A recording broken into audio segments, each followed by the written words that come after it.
Livingston described it as a pretty well irrigated, well tended valley behind Mount Stephanie, which is that great peak up there.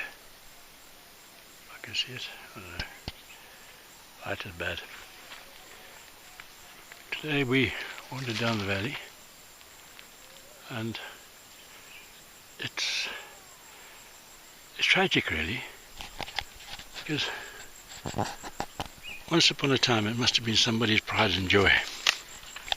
Portuguese obviously, and they must have thought they'd spend the rest of their lives here. It's got plenty of water. Those are masao trees, apparently a very nutritious fruit and very delicious too, that's imported from Brazil originally, probably by the slave traders. You've got huge hills on either side, both sides, and we are walking along Livingston Trek, which is always a bit humbling. You wonder what a scene. And it's been a very hard day. Tomorrow will probably be harder, but we have covered a lot of ground. So I've just got to keep up. I had a very bad fall this morning, which ended up in a great deal of blood. The bandages just to keep the plasters in place, and left me feeling very weak and wobbly. The guys were going to climb Mount Stephanie, Shiraziwa, the local name, but they only went for an hour and decided they'd do it later in the year. I don't blame them, because they started so late. It's one that you've got to start first thing in the morning. And the valley is obviously not entirely unused. There's a little hut,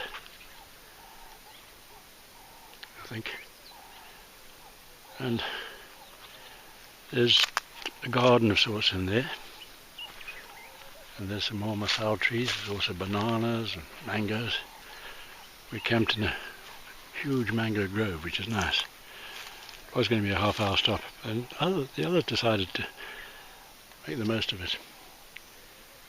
But look at the size of those gomos. I'm glad I don't have to walk up there. There's more masao trees. Banana there somewhere. There's a bigger plantation further along. And really, all in all, quite apart from the historical part of it, it is, as Livingston said, incredibly pretty. Some bananas, and the mangoes are further on. Down there's water. I haven't seen it yet, but apparently it's crystal clear. I'll go and have a look in a moment. And it's all sad in a way, because there's no ruins of old Portuguese dwellings. So I presume they just packed up, went, perhaps the scorched earth policy. I don't know. But it's a very pretty part of the world, and I feel privileged to be walking along it.